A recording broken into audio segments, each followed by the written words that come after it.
Vando, o encanto e a sedução da música romântica brasileira. Vando, nascido como Vanderlei Alves dos Reis, foi um dos artistas mais icônicos e polêmicos da música popular brasileira. Ele nasceu em 2 de novembro de 1945, na cidade mineira de Conselheiro Lafayette, e desde cedo demonstrou interesse pela música. Sua voz, carregada de sensualidade, e suas letras repletas de paixão conquistaram uma legião de fãs. Mais do que um simples cantor, Vando se tornou um símbolo de uma época em que a música romântica brasileira vivia seu auge, sempre marcado por seu estilo único de interpretação e presença de palco marcante. Filho de um motorista de caminhão e de uma dona de casa, Vando cresceu em um ambiente simples, mas foi ali que começou a moldar sua paixão pela música. Desde pequeno, ouvia as canções românticas dos anos 50 e 60, inspirando-se em artistas como Nelson Gonçalves, Orlando Silva e Francisco Alves. Apesar de não ter uma formação musical formal, Vando desenvolveu uma habilidade única de compor e cantar com a alma, criando uma conexão direta com o público. A carreira musical de Vando começou nos anos 60, em Belo Horizonte, onde fazia parte de algumas bandas de rock, um gênero que estava começando a ganhar força no Brasil. No entanto, sua verdadeira ascensão ao estrelato aconteceu na década de 70, quando adotou uma abordagem mais romântica em suas músicas.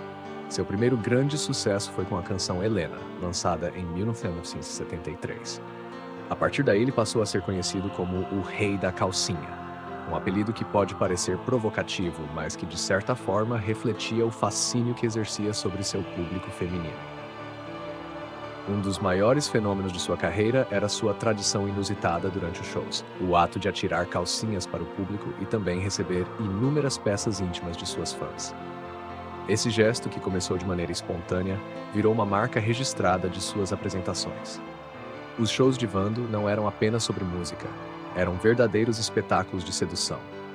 Suas músicas, repletas de suspiros, gemidos e palavras de amor, juntamente com suas performances teatrais, criavam uma atmosfera de erotismo e fascínio. Esse magnetismo fez com que ele fosse adorado por milhares de mulheres, que o viam como um símbolo de desejo e paixão. Canções como Fogo e Paixão, Moça e Se Eu Não Te Amasse Tanto Assim tornaram-se verdadeiros hinos do amor romântico e da sedução. Fogo e Paixão, lançada em 1983, é talvez a sua música mais conhecida e que, até os dias de hoje, ecoa nas vozes de diferentes gerações.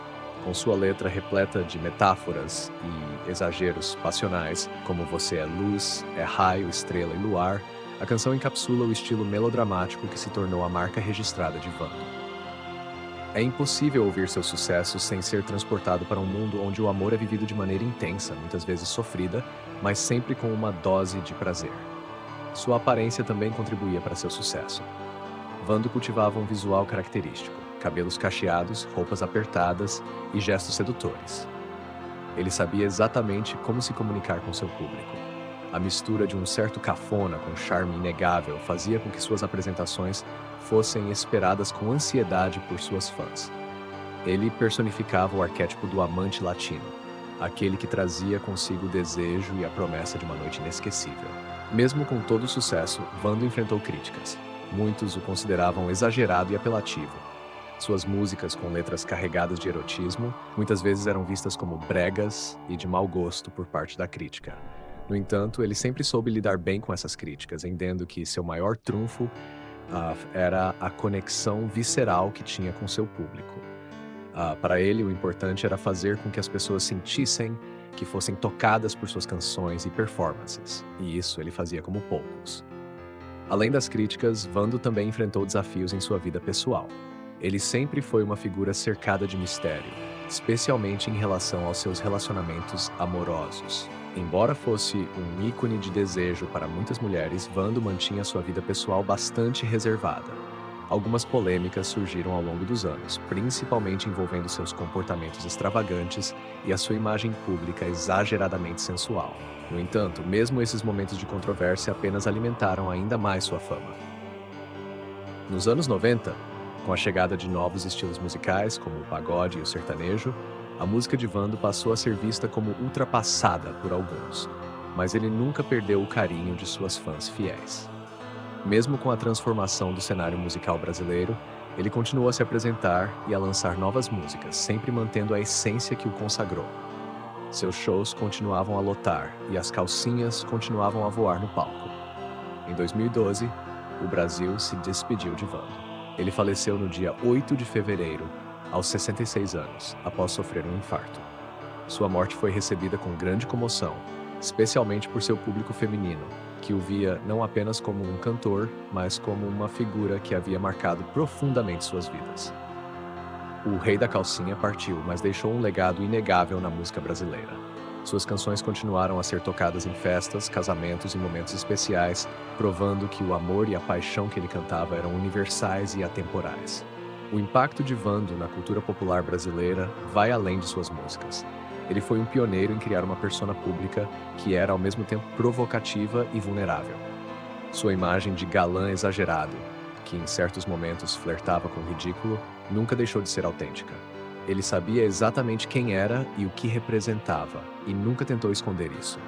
O exagero, a teatralidade e o apelo sexual eram partes fundamentais de sua arte, e ele as abraçava de maneira única. Vando também abriu caminho para que outros artistas pudessem explorar a sensualidade em suas músicas e performances, sem medo do julgamento. Ele mostrou que era possível transformar a música romântica em um espetáculo, misturando drama, paixão e sedução de forma intensa. Mesmo os críticos que não gostavam de seu estilo tinham que admitir. Vando era um showman, um artista que entendia, como poucos, a relação entre o palco e o público. Sua vida e obra também ilustram uma transformação cultural que o Brasil viveu nas últimas décadas. Em um país que sempre foi conhecido por sua paixão e pelo calor de seus relacionamentos, Vando se tornou um reflexo desse espírito. Suas músicas, por mais exageradas que pudessem parecer, representavam a maneira como muitos brasileiros viviam e sentiam o amor. Intensamente, sem meias palavras, com desejo e emoção. Embora sua carreira tenha sido marcada por altos e baixos, Vando permanece, até hoje, uma figura icônica da música romântica brasileira. Sua capacidade de emocionar, de tocar corações e de fazer o público sonhar com amores arrebatadores o coloca em um lugar especial na história da música popular. Mais do que um cantor, Vando foi um símbolo de uma época em que a música falava diretamente ao coração, sem medo de ser piegas ou exagerada. O legado de Vando é eterno. Sua música continua a ecoar nas rádios, nas playlists e na memória de quem já viveu ou sonhou com um grande amor. Ele nos ensinou que o amor, por mais intenso ou doloroso que possa ser, é sempre digno de ser celebrado em toda sua glória, com calcinhas ao vento e corações batendo acelerados.